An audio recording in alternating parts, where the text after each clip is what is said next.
जिन्नात के बच्चे ने मचा दिया कोहराम। प्यारे दोस्तों, अस्सलाम वालेकुम। आप देख रहे हैं इरफानी नेटवर्क और मैं हूं मोहम्मद इरफान, झारखंड। दोस्तों, आज आपके सामने एक जिन्नात के बच्चे की अनोखी दास्तान लेकर आए हैं। एक जिन्नात के बच्चा जब इंसानी बच्चों के बीच पहुंचा तो फिर क्या हुआ, एक सनसनीखेज वीडियो आज आपके सामने लेकर आए हैं दोस्तों।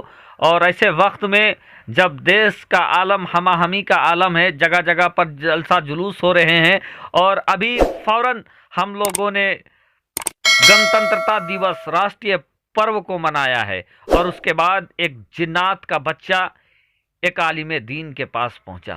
फिर क्या हुआ दोस्तों, चलिए एक दर्दनाक वाकया आज आपके सामने लेकर आए हैं। उससे पहले अदबन गुजारिश करना है, अगर आप पहली बार इस वीडियो को देख रहे हैं, चैनल में आए हैं, तो चैनल को जल्दी से कर लीजिए सब्सक्राइब और बेल के बटन को कर दीजिए ऑन, ताकि आने वाला हर वीडियो सबसे पहले आप तक पहुंच सके।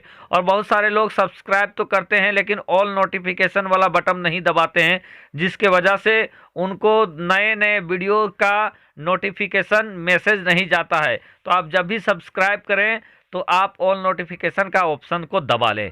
प्यारे दोस्तों, एक जगह पर एक बस्ती के अंदर एक पुराना मदरसा और मस्जिद साथ ही साथ चलता था, जहां पर इमाम साहब, जो मस्जिद के इमाम साहब थे, वही इमाम साहब जो बस्ती के बच्चे थे उन बच्चों को कुरान मुकद्दस की तालीम दिया कराते थे, उनको अरबी पढ़ाया करते थे। दोस्तों, जब इमाम साहब बच्चों को पढ़ाया करते थे तो इमाम साहब का हर तरफ चर्चा था कि इमाम साहब बहुत अच्छा पढ़ाते हैं, अरबी पढ़ाते हैं, लोगों को कुरान पढ़ाने के लिए सिखाते हैं और उनका जो अंदाज है बहुत निराला अंदाज है, बेहतर अंदाज है। चर्चा दूर दूर तक थी।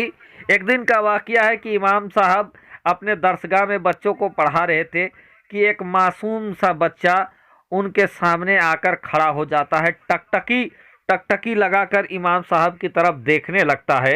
इमाम साहब ने देखा कि एक बच्चा है जिसके चेहरे में अलग सी चमक है, वो टकटकी लगाकर वो उनकी तरफ देख रहा है। बच्चे के चेहरे से मासूमियत टपक रही है और बच्चा टकटकी लगाकर उनके तरफ देख रहा है।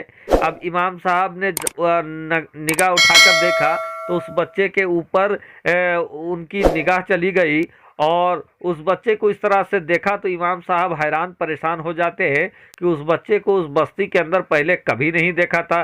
जबकि इमाम साहब जो थे करीब करीब सभी बच्चों को जानते थे, क्योंकि बस्ती ज़्यादा बड़ी नहीं थी और जितने बच्चे वहाँ पर थे सब के सब उनके पास पढ़ने आते थे, दरसगाह पढ़ने आते थे। और ये जो बच्चा था ये बिल्कुल अलग था, पहचान में नहीं आ रहा था। तो इमाम साहब ने उस बच्चे से कहा कि बच्चे तुम यहाँ आओ। और जैसे ही इमाम साहब का इशारा हुआ वो छोटा सा मासूम सा बच्चा इमाम साहब के पास चला आता है।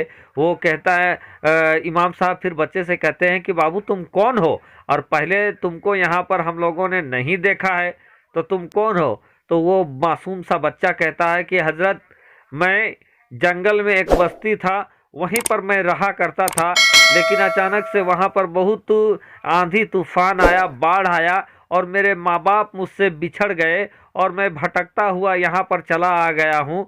और मैंने आपको कुरान पढ़ाते हुए सुना, तो मैं चाहता हूँ कि आप मुझे यहाँ पर रखें। मैं भी कुरान पढ़ना चाहता हूँ, मैं भी कुरान सीखना चाहता हूँ, मैं भी कुरान पढ़ना चाहता हूँ।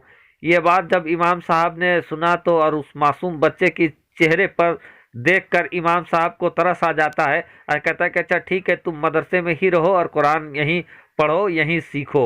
अब क्या था दोस्तों, वो बच्चा मदरसे में ही रहने लगा और पढ़ने भी लगा।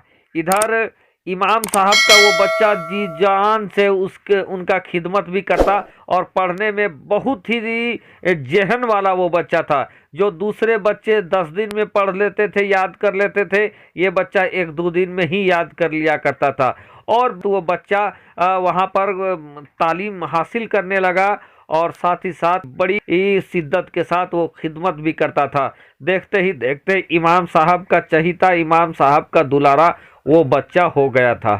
अब क्या था दोस्तों, धीरे धीरे वो बच्चा आगे बढ़ते हुए कुरान मुकद्दस का पढ़ने वाला हो गया, कुरान मुकद्दस का जानने वाला हो गया और बड़े अनोखे अंदाज में कुरान वो बच्चा पढ़ने लगा। एक दिन का वाकया है दोस्तों कि रात का वक्त था, वो बच्चा अपने कमरे में कुरान पढ़ रहा था। इधर इमाम साहब जो थे वो भी अपनी जगह पर मौजूद थे, लेकिन अचानक से रात के वक्त में इमाम साहब की तबीयत खराब हो जाती है। और जब इमाम साहब की तबीयत खराब होती है तो वो कराहने लगते हैं।